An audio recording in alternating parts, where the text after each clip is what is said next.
Hi friends, this is Loli. Welcome to Loli's Creation.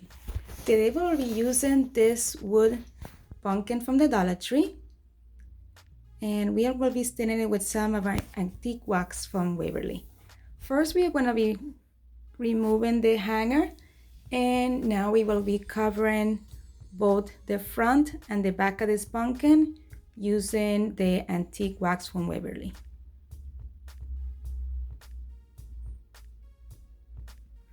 Once that is all done and dry, I'll use this galvanized or metal piece from the Dollar Tree. It's also a pumpkin. This is new this year. First, we'll be removing the hanger off of the piece.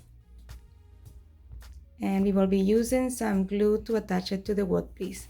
Please make sure that you use some E6000 and hot glue for this piece, because this is metal. In an area in which is hot, it could just come apart if you don't use the E6000.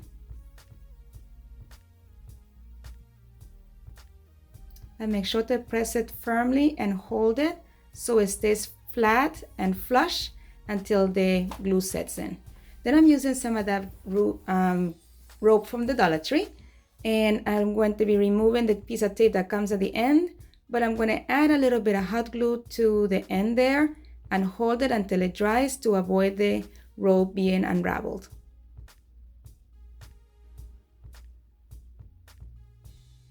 Once that dries, I am getting ready to add it to the wood piece. So I use some E6000. I put it in some areas of the edges of the pumpkin there, and I'm going to leave in some space in between to use some hot glue as well.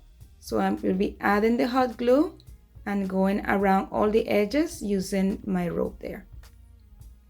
Be sure to put hot glue in all the ends that bend, all the curves of the pumpkin, to ensure that the shape remains. I put the E6000 all around the entire thing one time because that one does not dry so quickly, but the hot glue does. So just put the E6000 all over and then slowly work in small sections, adding the hot glue in the areas in which there's no E6000. I made sure to put the hot glue in all the curved little corners to make sure that this pumpkin remains with its same original curvatures. So that way you have a defined pumpkin. Just take your time with this. There's no rush. And just keep working in small sections. So I went and curved right here, and then you'll see me using some more hot glue in this corner to bring it all the way up. At this point, guys, I will suggest that you put your hanger back onto the pumpkin. I forgot to do that, and I had to improvise at the end. But at this point, just go ahead and put your jute twine through the hole, and then do this part right here of wrapping it over this stem. I make sure to use some E6000. There was a spot in the top there that I forgot to add, so I added some there, and then I added some hot glue, and we are set with that curvature. Now what I'll do is bend the rope all the way over to the other side.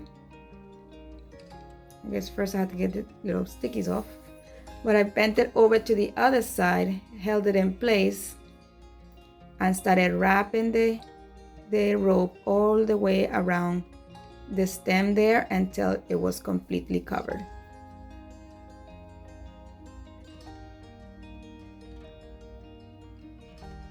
Just make sure that when the edge of the pumpkin gets thinner and it has more potential for the rope to slip and get out of place, that you add hot glue, like I'm doing right there, to make sure that there's a tight bond and that the rope stays together and it doesn't move around or gets unraveled.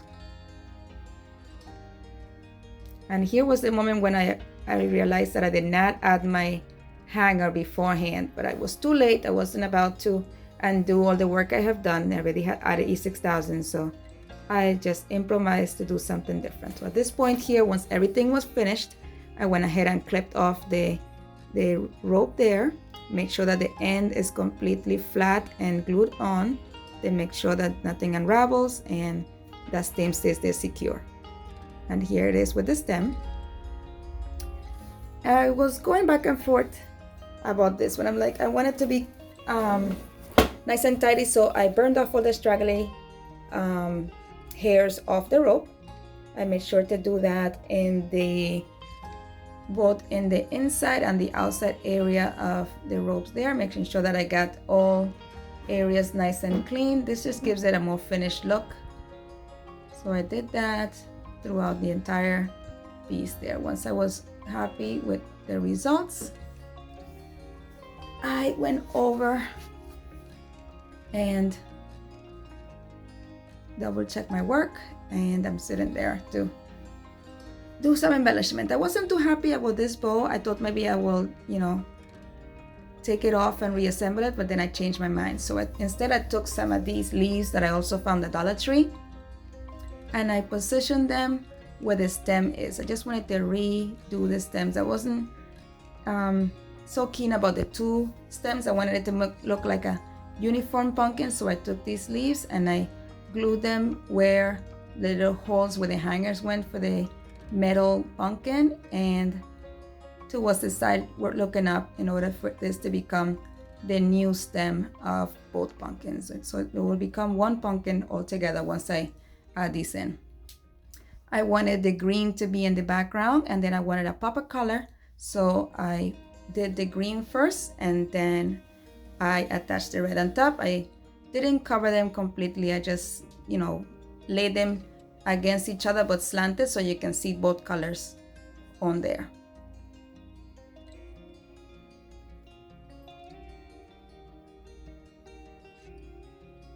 Here I just used some hot glue. I wasn't sure if I was going to be happy with the end result, so I just wanted to let it be a little bit less permanent. Once I was done with that, I took some of those beaded garlands from the DollarTree and I wrapped it around my lighter there just to create some tight coils to add to my piece as well.